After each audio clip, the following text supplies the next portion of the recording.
శ్రీ సాయినాథాయ నమః. శ్రీ సాయి సచ్చరిత్రము 48వ అధ్యాయము. భక్తుల ఆపదలు బాపుట సేవడే సపత్నేకరుల కథలు. ఈ అధ్యాయము ప్రారంభించినప్పుడెవరో హేమాడ్ పంతును బాబా గురువా లేక సద్గురువా అని ప్రశ్నించిరి. ఆ ప్రశ్నకు సమాధానమిచ్చుటకై సద్గురువు లక్షణములను హేమాడ్ పంతు ఇట్లు వర్ణించుచున్నారు. సద్గురుని లక్షణములు: ఎవరు మనకు వేదాంతములను షట్ శాస్త్రములను బోధించెదరో, ఎవరు చక్రాంకితము చేసెదరో, ఎవడు ఉచ్ఛ్వాస నిశ్వాసలను బంధించెదరో, ఎవరు బ్రహ్మమును గూర్చి అందముగా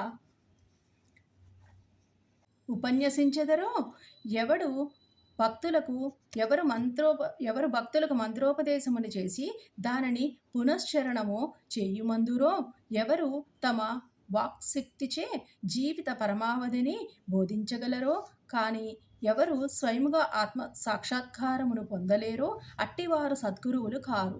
ఎవరైతే చక్కని సంభాషణల వలన మనకు ఇహపర సుఖములయందు విరక్తి కలుగజేసెదరో, ఎవరు ఆత్మ సాక్షాత్కారమునందు మన కభిరుచి కలుగునట్లు చేసెదరో, ఎవరైతే సాక్షాత్కార విషయమున పుస్తక జ్ఞానమే గాక ఆచరణ అనుభవము కూడా పొంది ఉన్నారో అట్టివారు సద్గురువులు.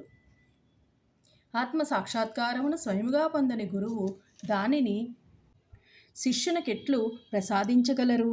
సద్గురువు స్వప్నమందైనను శిష్యుల నుంచి సేవను గాని ప్రతిఫలమును గాని ఆశించడు. దానికి బదులుగా శిష్యులకు సేవ చేయతలచును. తాను గొప్పవాడనియు తన శిష్యుడు తక్కువవాడనియు భావించడు. సద్గురువు తన శిష్యుని కొడుకువలే ప్రేమించుటయే కాక తనతో సరిసమానముగా చూచును, లేదా పరబ్రహ్మ స్వరూపముగా చూచును. సద్గురుని ముఖ్య లక్షణమేమనగా వారు శాంతమున కునికిపట్టు.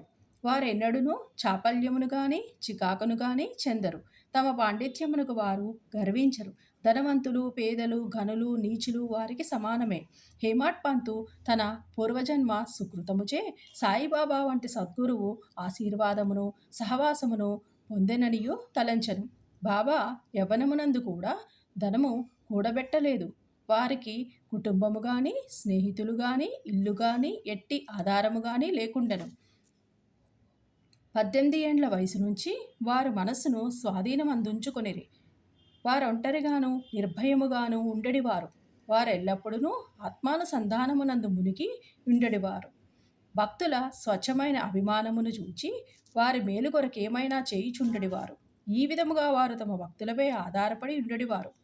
వారు భౌతిక శరీరముతో ఉన్నప్పటికీ తమ భక్తులకు ఏ అనుభవములిచ్చుచుండిరో అట్టివి వారు మహాసమాధి చెందిన పిమ్మట కూడా వారిపై ఆధారపడిన భక్తులకు ఇప్పటికీ వసుగుచున్నారు. అందుచే భక్తులు చేయవలసినదేమనగా భక్తి విశ్వాసములనెడు హృదయ దీపమును సరిచేయవలయును, ప్రేమయ్యను వత్తిని వెలిగించవలయును. ఎప్పుడిట్లు చేసెదరో అప్పుడు జ్ఞానమనే జ్యోతి ఆత్మ సాక్షాత్కారము వెలిగి ఎక్కువ తేజస్సుతో ప్రకాశించును. ప్రేమలేని జ్ఞానము ఉత్తది. అట్టి జ్ఞానం ఎవరికినీ అక్కరలేదు. ప్రేమలేని చోని సంతృప్తి ఉండదు. కనుక మనకు అవిచ్ఛిన్నమైన అపరిమితమైన ప్రేమ ఉండవలయును. ప్రేమను మనమెట్లు పొగడగలము? ప్రతి వస్తువు దాని ఎదుట ప్రాముఖ్యము లేనిదగును. ప్రేమ అనున్నదే లేని ఎడల చదువుట గాని వినుట గాని నేర్చుకునుట గాని నిష్ఫలములు. ప్రేమ అనున్నది వికసించినచో భక్తి, నిర్వ్యామోహము, శాంతి, స్వేచ్ఛలు పూర్తిగా ఒకటి తరువాత ఇంకొకటి వచ్చును. దేనిని గూర్చి కానీ మిక్కిలి చింతించనిదే దాని యందు మనకు ప్రేమ కలగదు. యథార్థమైన కాంక్ష, ఉత్తమమైన భావమున్న చోటనే భగవంతుడు తానే సాక్షాత్కరించును. అదియే ప్రేమ. అదే మోక్షమునకు మార్గము. ఈ అధ్యాయములోని చెప్పవలసిన ముఖ్య కథను పరిశీలించదము. స్వచ్ఛమైన మనసుతోని ఎవరైనను నిజమైన యోగీశ్వరుని వద్దకు పోయి వారి పాదములపై పడినచో తుట్టతుకతడు రక్షింపబడును. ఈ విషయము దిగువ కథల వలన విసుదపడును. సేవడే షోలాపూర్ జిల్లా అక్కల్కోట్ నివాసి సపత్నేకర్ న్యాయ పరీక్షకు చదువుచుండెను. తోటి విద్యార్థి సేవడే అతనితో చేరెను. ఇతర విద్యార్థులు కూడా గుమిగూడి తమ పాఠముల జ్ఞానమును సరిగా ఉన్నది లేనిది చూచుకొని చుండిరి. ప్రశ్నోత్తరముల వలన సేవడేకు ఏమీనూ రానట్లు తోచెను. తక్కిన విద్యార్థులు అతనిని వెక్కిరించెను. అతడు పరీక్షకు సరిగా చదవకపోయినను తన యందు సాయిబాబా కృప యుండుటచే ఉత్తీర్ణుడగుదుననియూ చెప్పెను. అందుకు సపత్నేకర్ ఆశ్చర్యపడెను. సాయిబాబా ఎవరు? వారినేలా అంత పొగుడుచున్నావు అని అడిగెను. అందువలన శివుడే ఇట్లనెను. షిరిడీ మసీదులోని ఒక ఫకీరు కలరు.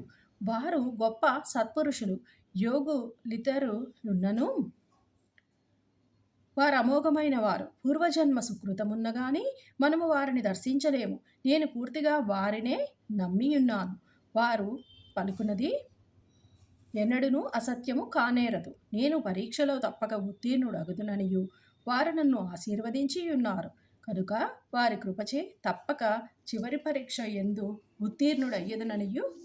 ఉత్తీర్ణుడయ్యదనెను అని అనెను.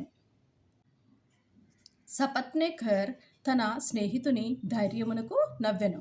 వానిని బాబాను కూడా వెక్కిరించెను. సపత్నేకర్ దంపతులు. సపత్నేకర్ న్యాయ పరీక్షలో ఉత్తీర్ణుడయ్యెను.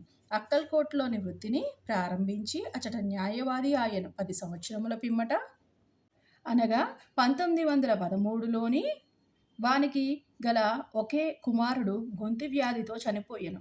అందువలన అతని మనసు వికలమయ్యెను. పండరీపురము, గాణగాపురం మొదలగు పుణ్యక్షేత్రములకు యాత్రార్థము పోయి శాంతి పొందవలెనని అనుకొనెను.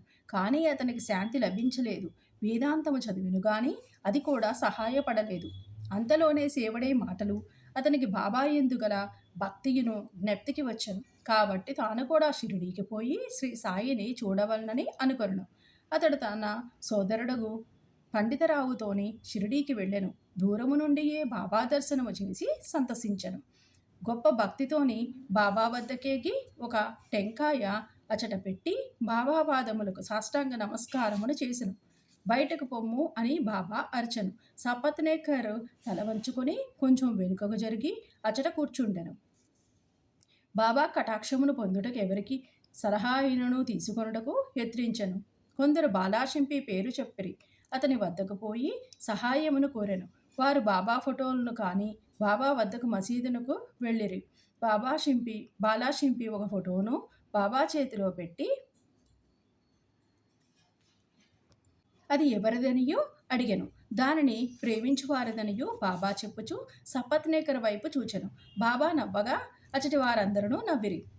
బాల ఆ నవ్వు యొక్క ప్రాముఖ్యమేమని బాబాను అడుగుచు సపత్నేకర్ను దగ్గరగా జరిగి బాబా దర్శనము చేయుమనను. సపత్నేకర్ బాబా పాదములకు నమస్కరించగా బాబా తిరిగి వెడలిపొమ్మని అరచెను.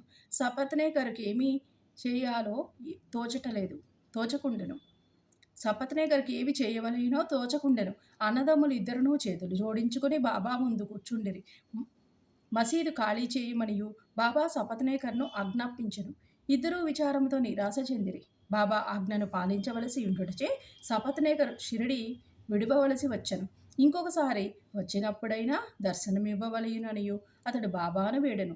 సపత్నేకర్ భార్య 1 సంవత్సరం గడిచెను. కానీ అతని మనసు శాంతి పొందకుండెను. అతడు గాణగాపురము వెళ్ళెను. కానీ అశాంతి హెచ్చెను. విశ్రాంతికై మాడేగాం వెళ్ళెను. తుదకు కాశీ వచ్చుటకు నిశ్చయించుకొనెను. బయలుదేరుటకు 2 దినములకు ముందు అతని భార్యకొక స్వప్న దృశ్యము కనబడెను. స్వప్నములోని ఆమె నీళ్ల కొరకు కుండ పట్టుకొని లకడ్షా బావికి పోవుచుండెను. అచటనొక ఫకీరు తలకొక గుడ్డ కట్టుకొని వేప చెట్టు మొదట కూర్చున్నవారు తన వద్దకు వచ్చి, ఓ అమ్మాయి, అనవసరముగా శ్రమ పడదవేళ నేను స్వచ్ఛ జలముతోన నీ కుండ నింపెదను అనెను. ఆమె ఫకీరుకు భయపడి ఉత్తకుండతోని వెనుకకు తిరిగిపోయెను. ఫకీరు ఆమెను వెన్నంటెను. ఇంతటిలోనే ఆమెకు మెలకువ కలిగి నేత్రములు తెరచెను. ఆమె తన కలను భర్తకు చెప్పెను. అదియే శుభశకునం అనుకుని ఇద్దరును షిరిడీకి బయలుదేరిరి. వారు మసీదు చేరున్నప్పటికీ బాబా అక్కడ లేకుండెను. వారు లెండీ తోటకు వెళ్ళి ఉండిరి. బాబా తిరిగి వచ్చే వరకును వారచట ఆగిరి. ఆమె స్వప్నములోని తాను చూచిన ఫకీరుకు బాబాకు భేదమేమియును లేదనను.